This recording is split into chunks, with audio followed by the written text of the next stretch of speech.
That monster undressed and got into bed. Sun Wukong sighed deeply, lamenting his unfortunate fate. The monster, sensing his distress, said, "I didn't come to your home for nothing. I've helped your family accumulate great wealth. Now you dress in silk and gold, lacking nothing in food and drink. What more could you want?" Wukong said, "My parents often throw bricks and tiles over the wall, blaming me for marrying such an ugly monster like you. They don't even know your background, your name, or where you come from. They accuse me of tarnishing our family's reputation and honor. Their constant scolding troubles me greatly." The monster replied, "I've already explained my background when I first arrived. I come from the Yunshan cave in Fulingshan, and my name is Zugangli. Next time your father nags you, you can respond like this." Wukong was secretly delighted to hear the monster confess. Wukong said, "My father said to beware if they invite powerful sorcerers to capture you." The monster replied, "Don't worry. I have 36 transformations and a 9-toothed nail rake. What do I have to fear from sorcerers? Even if your father summons the supreme sage equaling heaven, who once caused chaos in the heavenly court, we're old acquaintances. He can't do anything to me." Wukong said, "I heard they invited the great sage equaling heaven, Sun Wukong, who caused trouble in heaven 500 years ago." The monster, alarmed, quickly got out of bed and dressed, muttering to himself, "Our relationship is doomed." Wukong pretended to stop him, but the monster anxiously said, "This equaling heaven is quite formidable. I'm afraid I won't be able to handle him. It's better if we don't meet." As the monster opened the door to leave, Wukong grabbed him, wiped his face, revealing his true form, and shouted, "You wicked creature! Where do you think you're going? Do you know who I am?" Seeing Wukong's true form, the monster was so terrified that he lost 3 of his souls instantly, tearing his clothes and transforming into a gust of wind, escaping into the sky. Wukong hurried after him, wielding his iron staff. The monster turned into countless flames, flying towards Fulingshan. Wukong pursued on a cloud. The flames led the way, and Wukong followed. When they reached a high mountain, the flames disappeared, and the monster revealed its true form, entering a cave and retrieving a 9-toothed nail rake, then turning to fight Wukong. Wukong shouted, "Where did you come from, demon? How do you know my name? Confess, and I'll spare your life." The monster said, "Let me show you my skills. Stand firm and listen carefully." It turned out that this monster had encountered a real immortal in his youth, and followed him to cultivate. After completing his training, he became an immortal, appointed by the Jade Emperor as the Marshal of Heavenly Might, in charge of the Milky Way and commanding the water forces. During the Peach Banquet hosted by the Queen Mother, the Marshal of Heavenly Might got drunk.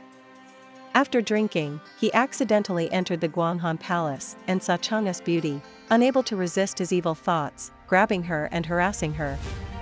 The guards reported to the Jade Emperor, who became furious. The Marshal of Heavenly Might was brought to Lingxiao Palace. His crime was punishable by death, but Tai Bai Jin Xing interceded, and his punishment was reduced to 2,000 lashes before being banished to Tianguan. Unexpectedly, he was reborn as his current appearance at the foot of Fulingshan. Hearing this, Sun Wukong laughed and said, "So you're the water god who descended from the heavens, no wonder you know my name." The monster hatedly said, "You, equaling heaven, caused trouble in the heavenly court back then, not knowing how much trouble you caused us. Today, you're here to bully me again." He raised his rake. Wukong raised his staff to meet him. One was the great sage descending to the mortal world, and the other was the marshal descending from the heavens. One wielded a rake like a dragon's claw, and the other wielded a staff like a phoenix piercing through flowers.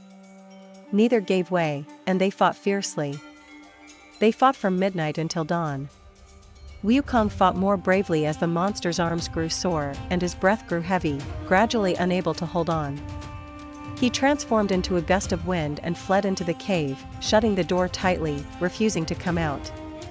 Seeing the stone stele outside the cave door with the words Yinshan Cave written on it, and with the sky already brightening, Wukong feared his master's worry and decided to return to check on them first before coming back to capture the monster. So he rode his cloud back to Gao Laozhuang. Tang Sanzang and the others were anxiously waiting. When they saw Wukong return, they were overjoyed. Wukong recounted what happened, saying, "That monster isn't an ordinary evil spirit, he's the marshal of heavenly might who descended to the mortal world. Though he looks ugly and strange, he still has some spirituality left." Dao Taigong asked Wukong to eliminate the monster, but Wukong smiled and said, "He has earned a lot of wealth for you and hasn't harmed your daughter. Moreover, he's a celestial being descending to the mortal realm and matches your family status.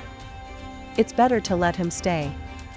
Dao Taigong pleaded earnestly, and Tang Sanzang also interceded on his behalf, so Wukong reluctantly agreed. When Wukong arrived at the entrance of Yinshan Cave, he smashed the cave door with a few blows and stormed in, shouting, "You fool! Come out and face a blow from me, son Wukong." The monster was resting in the cave, panting heavily. When he saw Wukong break in, he became furious, dressed himself neatly, and grabbed his nail rake to confront Wukong, cursing, "Damn equaling heaven! Ruining my marriage and destroying my cave door, you're too audacious. Take this." Wukong mocked, "You foolish brute, wielding a rake used for farming, do you think I'm afraid?" The monster angrily retorted, "You're so ignorant. This rake is called the Supreme Treasure Xuanjin Rake, personally crafted by the Supreme Old Lord, and once guarded the Dankei Palace for the Jade Emperor. As I attained the rank of Great Luo Immortal and was appointed as the Heavenly Marshal by the Jade Emperor, he bestowed this treasure upon me as a weapon. Even if you have a bronze head and an iron body, one strike from this rake will make you lose your soul and spirit." Wukong, skeptical, put away his iron staff and said, "Stop boasting. Let me stick my head out here, and let's see if your rake can really make my soul vanish." The monster thought to himself, "This crazy monkey is looking for death." He raised his rake and swung it with all his might. With a whoosh, golden light flashed, but Wukong's scalp remained unscathed. Terrified, the monster's hands went numb, and he exclaimed, "Amazing." Wukong boasted, "When I caused trouble in heaven and was captured by Erlang Shen, the heavenly soldiers chopped, hammered, thundered, and burned me, but not a single hair was harmed. The Supreme Old Lord's 8 trigram furnace refined me with heavenly fire, forging my bronze head and iron arms. If you don't believe me, try a few more strikes." Convinced and humbled, the monster refrained from striking and asked, "Since you haven't heard about me since causing trouble in heaven, why did you suddenly come here to bully me?" Wukong replied, "I've turned over a new leaf and become a disciple of Buddhism, accompanying Master Tang from the east of Tang to the west to retrieve scriptures. Passing by here, I learned about your mistreatment of the villagers, so I've come to rectify the situation." Surprised, the monster dropped his rake and bowed, saying, "Where is the master? Please introduce me to him." Wukong asked, "Why do you want to see him?" The monster replied, "I have observed Guanyin Bodhisattva's precepts. She instructed me to maintain a vegetarian diet and wait here for the person who will retrieve scriptures to the west. I've been waiting for years without any news. Since you are his disciple, why didn't you mention the matter of retrieving scriptures earlier?" Wukong, wary of deception, said, "If you truly intend to protect Master Tang's mission, then make an oath, and I'll take you to see him." The monster knelt down and swore, "Ba. If I'm not sincere, may I be torn into pieces." Wukong then instructed him to burn down the cave. The monster obediently gathered some dry branches and lit the cave, saying to Wukong, "I have no more attachments. Please take me to see Master."